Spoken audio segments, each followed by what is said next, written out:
हरे कृष्णा। ओम नमो भगवते वासुदेवाय। श्री सत्यनारायण भगवान की जय। दोस्तों, आज सुनिए श्री सत्यनारायण भगवान की संपूर्ण कथा। पौराणिक कथा के अनुसार एक समय नैमिषारण्य तीर्थ में शौनकादि 88,000 ऋषियों ने श्री सूत जी से पूछा, हे प्रभु, इस कलयुग में वेद विद्या रहित मनुष्यों को प्रभु भक्ति किस प्रकार मिल सकती है तथा उनका उद्धार कैसे होगा। हे मुनि श्रेष्ठ, कोई ऐसा तप मुझे बताइए जिससे थोड़े समय में ही पुण्य मिले और मनवांछित फल भी मिल जाए। इस प्रकार की कथा सुनने की हम इच्छा रखते हैं। सर्व शास्त्रों के ज्ञाता श्री सूत जी बोले, हे वैष्णवों में पूज्य, आप सभी ने प्राणियों के हित की बात पूछी है, इसलिए मैं एक ऐसे श्रेष्ठ व्रत के बारे में आप लोगों को बताऊंगा जिसे नारद जी ने लक्ष्मी नारायण जी से पूछा था और लक्ष्मीपति ने मुनि श्रेष्ठ नारद जी से कहा था। आप इसे ध्यान से सुनिए। एक समय की बात है, योगीराज नारद जी दूसरों के हित की इच्छा के लिए अनेक लोकों में घूमते हुए मृत्युलोक में आ पहुँचे। यहाँ उन्होंने अनेक योनियों में जन्मे प्राय सभी मनुष्यों को अपने कर्मों द्वारा अनेक दुखों से पीड़ित देखा। उनका दुख देख नारद जी सोचने लगे कि कैसा यत्न किया जाए जिसके करने से निश्चित रूप से मानव के दुखों का अंत हो जाए। इसी विचार पर मनन करते हुए वह विष्णु लोक में गए। वहाँ वह देवों के ईश नारायण की स्तुति करने लगे, जिनके हाथों में शंख, चक्र, गदा और पद्म थे, गले में वरमाला पहने हुए थे। स्तुति करते हुए नारद जी बोले, हे भगवान, आप अत्यंत शक्ति से संपन्न हैं। मन तथा वाणी भी आपको नहीं पा सकती है। आपका आदि, मध्य तथा अंत नहीं है। निर्गुण स्वरूप सृष्टि के कारण भक्तों के दुख को दूर करने वाले हैं। आपको मेरा नमस्कार है। नारद जी स्तुति सुन भगवान विष्णु से बोले, हे मुनि श्रेष्ठ, आपके मन में क्या बात है?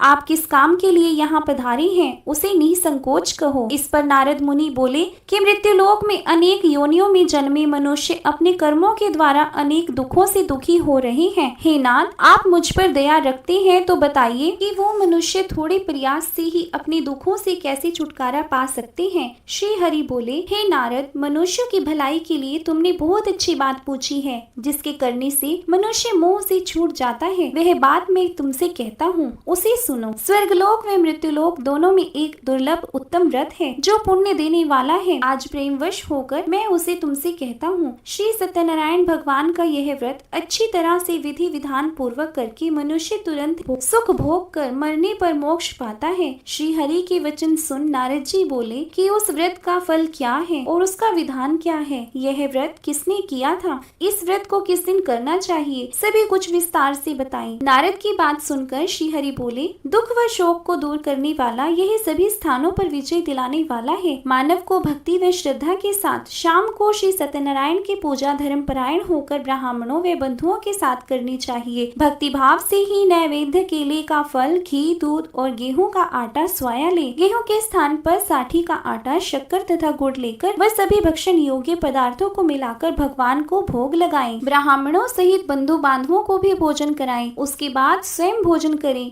भजन कीर्तन के साथ भगवान की भक्ति में लीन हो जाएं। इस तरह से श्री सत्यनारायण भगवान का यह व्रत करने पर मनुष्य की सारी इच्छाएं निश्चित रूप से ही पूरी होती हैं। इस कलिकाल अर्थात कलयुग में मृत्युलोक में मोक्ष का यही एक सरल उपाय बताया गया है। श्री सत्यनारायण व्रत कथा का पहला अध्याय संपूर्ण हुआ। बोलिए श्री सत्यनारायण भगवान की जय। सत्यनारायण भगवान व्रत कथा का दूसरा अध्याय। सूत जी बोले, हे ऋषियों, जिसने पहले समय में इस व्रत को किया था उसका इतिहास कहता हूँ, ध्यान से सुनो। सुंदर काशीपुरी नगरी में एक अत्यंत निर्धन ब्राह्मण रहता था। भूख प्यास से परेशान वह धरती पर घूमता रहता था। ब्राह्मणों से प्रेम करने वाले भगवान ने एक दिन ब्राह्मण का वेश धारण कर उसके पास जाकर पूछा, हे विप्र, नित्य दुखी हो तुम पृथ्वी पर क्यों घूमते हो? दीन ब्राह्मण बोला, मैं निर्धन ब्राह्मण हूँ, भिक्षा के लिए धरती पर घूमता हूँ। हे भगवान, यदि आप इसका कोई उपाय जानते हैं तो बताइए। वृद्ध ब्राह्मण कहता है कि श्री सत्यनारायण भगवान मनोवांछित फल देने वाले हैं, इसलिए तुम उनका पूजन करो। इसे करने से मनुष्य सभी दुखों से मुक्त हो जाता है। वृद्ध ब्राह्मण बनकर आए श्री सत्यनारायण भगवान उस निर्धन ब्राह्मण को व्रत का सारा विधान बताकर अंतर ध्यान हो गए। ब्राह्मण मन ही मन सोचने लगा कि जिस व्रत को वृद्ध ब्राह्मण करने को कह गया है, मैं उसे जरूर करूंगा। यह निश्चय करने के बाद उसे रात में नींद नहीं आई। वह सवेरे उठकर सत्यनारायण भगवान के व्रत का निश्चय कर भिक्षा के लिए चला गया। उस दिन ऐसे निर्धन ब्राह्मण को भिक्षा में बहुत सा धन मिला, जिससे उसने बंधु बांधवों के साथ मिलकर श्री सत्यनारायण भगवान का व्रत संपन्न किया। भगवान श्री सत्यनारायण का व्रत संपन्न करने के बाद वह निर्धन ब्राह्मण सभी दुखों से छूट गया और अनेक प्रकार की संपत्तियों से युक्त हो गया। उसी समय से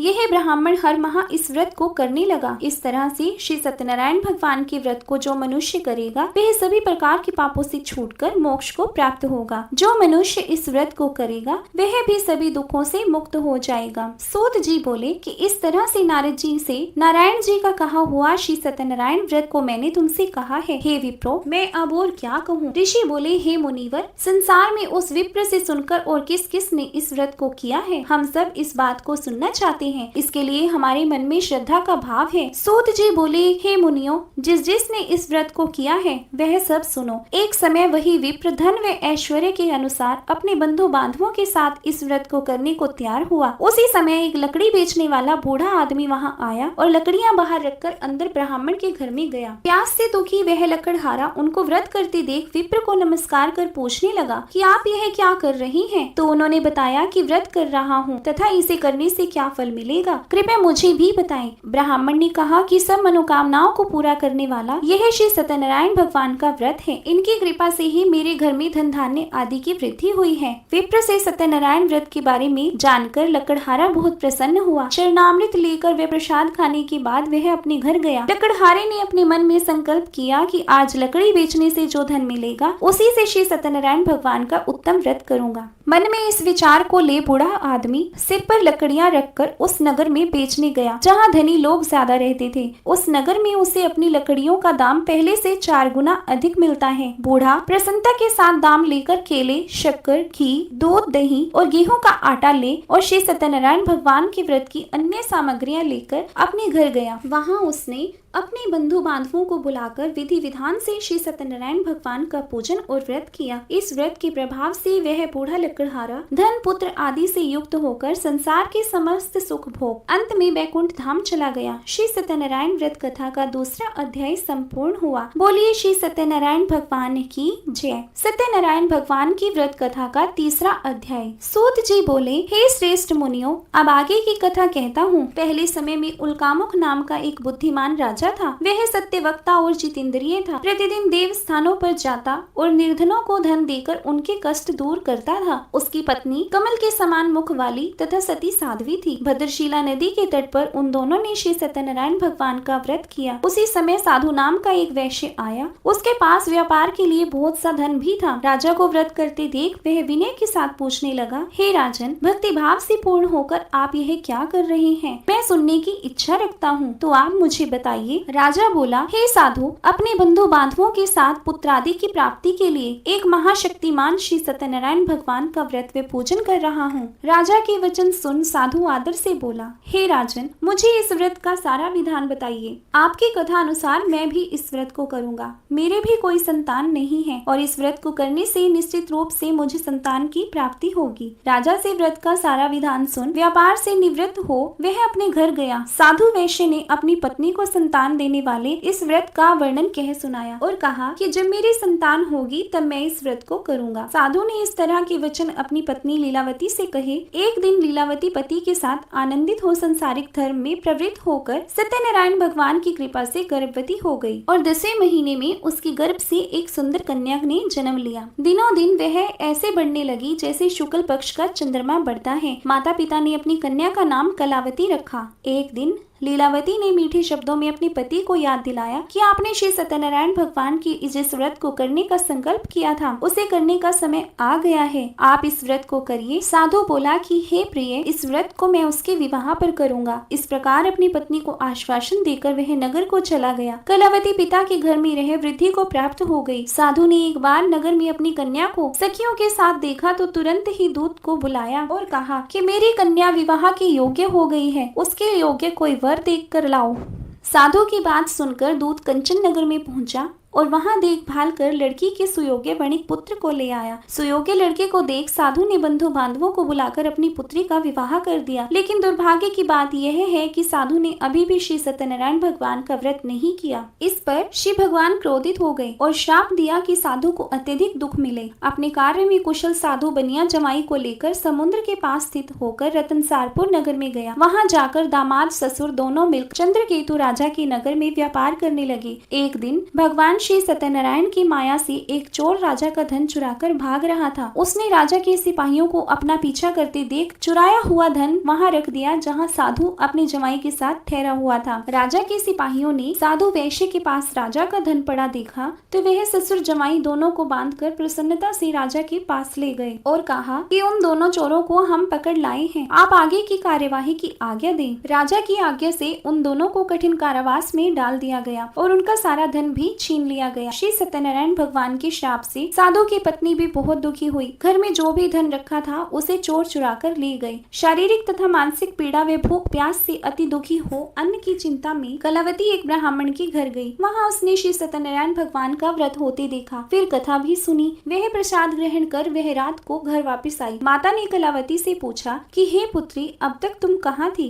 तेरे मन में क्या है? कलावती ने अपनी माता से कहा, हे माता, मैंने एक ब्राह्मण के घर में श्री सत्यनारायण भगवान का व्रत होते देखा है। कन्या के वचन सुन लीलावती भगवान के पूजन की तैयारी करने लगी। लीलावती ने परिवार व बंधुओं सहित श्री सत्यनारायण भगवान का पूजन किया और उनसे वर मांगा कि मेरे पति तथा जमाई शीघ्र ही घर आ जाए। साथ ही यह भी प्रार्थना की कि हम सबका अपराध वह क्षमा करें। श्री सत्यनारायण भगवान इस व्रत से संतुष्ट हो गए और राजा चंद्रकेतु को सपने में दर्शन देकर कहा कि हे राजन, तुम उन दोनों वैश्यों को छोड़ दो और तुमने उनका जो भी धन लिया है उसे वापस कर दो। अगर ऐसा नहीं किया तो मैं तुम्हारा धन, राज्य व संतान सभी को नष्ट कर दूंगा। राजा को यह सब कहकर वह अंदर ध्यान हो गए। प्रातः काल सभा में राजा ने अपना सपना सुनाया, फिर बोले कि वणिक पुत्रों को कैद से मुक्त कर सभा में ले आओ। दोनों ने आते ही राजा को प्रणाम किया। राजा मीठी आवाज में बोला, हे महानुभावों, भाग्यवश ऐसा कठिन दुख तुम्हें प्राप्त हुआ, लेकिन अब तुम्हें कोई भय नहीं है। ऐसा कह राजा ने उन दोनों को नए वस्त्र आभूषण भी पहनाए और जितना उनका धन लिया था उससे 2 गुना धन उनको वापस कर दिया। दोनों वैश्य अपने घर को चल दिए। श्री सत्यनारायण व्रत कथा का 3रा अध्याय संपूर्ण हुआ। बोलिए श्री सत्यनारायण भगवान की जय। सत्यनारायण भगवान की व्रत कथा का 4था अध्याय। सूत जी बोले, वैश्य ने मंगलाचार कर अपनी यात्रा आरंभ की और अपने नगर की ओर चल दिए। उनके थोड़ी ही दूर जाने पर एक दंडी वेशधारी श्री सत्यनारायण ने उनसे पूछा, हे साधु, तेरी नाव में क्या है? अभिवाणी वणिक हंसता हुआ बोला, हे दंडी, आप क्यों पूछते हो? क्या धन लेने की इच्छा है? मेरी नाव में तो बेल व पत्ते भरे हुए हैं। वैश्य के कठोर वचन सुन भगवान बोले, तुम्हारा वचन सत्य हो। दंडी के ऐसा कहने पर दंडी ऐसे वचन कह वहाँ से दूर चले गए। कुछ दूर जाकर समुद्र के किनारे पर बैठ गए। दंडी के जाने के बाद साधु वैश्य ने नित्य क्रिया के पश्चात नाव को ऊंची उठी देखकर अचंभा माना और नाव में बेल पत्ते आदि देख वह मूर्छित हो जमीन पर गिर पड़ा। मूर्छा खुलने पर वह अत्यंत शोक में डूब गया। तब उसका दामाद बोला कि आप शोक ना मनाएं, यह दंडी का शाप है, इसलिए हमें उनकी शरण में जाना चाहिए, तभी हमारी मनोकामना पूरी होगी। दामाद की बात सुनकर वह दंडी के पास जा पहुंचा और अत्यंत भक्ति भाव नमस्कार करके बोला, मैंने आपसे जो जो असत्य वचन कहे थे उनके लिए मुझे क्षमा दे। ऐसा कह कहकर महान शोकातुर हो रोने लगा। तब दंडी भगवान बोले, हे वणिक पुत्र, मेरी आज्ञा से तुम्हें बार बार दुख प्राप्त हुआ है तो मेरी पूजा से विमुख हुआ। साधु बोला, हे भगवान, आपकी माया से ब्रह्मा आदि देवता भी आपके रूप को नहीं जानते, तब मैं अज्ञानी कैसे जान सकता हूँ? आप प्रसन्न होइए, अब मैं अपने सामर्थ्य के अनुसार आपकी पूजा करूंगा। मेरी रक्षा करो और पहले के समान नौका को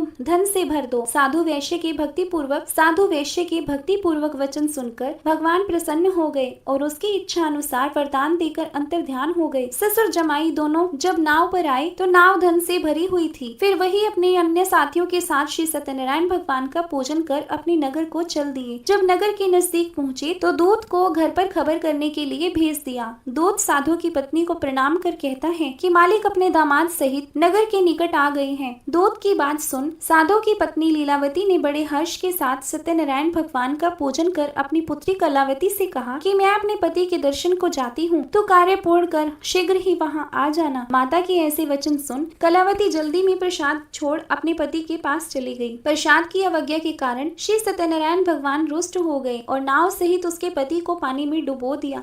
कलावती अपने पति को ना पाकर रोती हुई जमीन पर गिर गई। नौका को डूबा हुआ देख व कन्या को रोता हुआ देख साधु दुखी होकर बोला कि हे प्रभु, मुझसे तथा मेरे परिवार से जो भूल हुई है उसे क्षमा करें। साधु के दीन वचन सुन श्री सत्यनारायण भगवान प्रसन्न हो गए और आकाशवाणी हुई, हे साधु, तेरी कन्या मेरे प्रसाद को छोड़कर आई है, इसलिए उसका पति अदृश्य हो गया है। यदि वह घर जाकर प्रसाद खाकर लौटती है तो इसे इसका पति अवश्य मिलेगा। ऐसी आकाशवाणी सुन कलावती घर पर पहुंचकर प्रसाद खाती है और फिर आकर अपने पति के दर्शन करती है। उसके बाद साधु अपने बंधु बांधवों सहित श्री सत्यनारायण भगवान का विधि विधान से पूजन करता है। इस लोक का सुख भोग वह अंत में स्वर्ग लोक को जाता है। श्री सत्यनारायण व्रत कथा का चौथा अध्याय संपूर्ण हुआ। बोलिए श्री सत्यनारायण भगवान की जय। श्री सत्यनारायण भगवान की व्रत कथा का 5वां अध्याय। सूत जी बोले, हे ऋषियों, मैं और भी एक कथा कहता हूँ, उसे ध्यान पूर्वक सुनो। प्रजा पालन में लीन तुंगध्वज नाम का एक राजा था। उसने भी भगवान का प्रसाद त्याग कर बहुत ही दुख सहन किया। एक बार वन में जाकर वन्य पशुओं को मारकर वह बड़ के पेड़ के नीचे आया। वहाँ उसने ग्वालों को भक्ति भाव से अपने बंधुओं सहित श्री सत्यनारायण भगवान का पूजन करते देखा। अभिमानवश राजा उन्हें देखकर भी पूजा स्थान में नहीं गया, न ही उन्होंने भगवान को नमस्कार किया। ग्वालों ने राजा को प्रसाद दिया, लेकिन उसने वह प्रसाद भी नहीं खाया और प्रसाद को वहीं छोड़कर अपने नगर को चला गया। जब वह नगर में पहुंचा, सब कुछ तहस नहस हुआ पाया तो वह शीघ्र ही समझ गया कि यह सब भगवान ने ही किया है।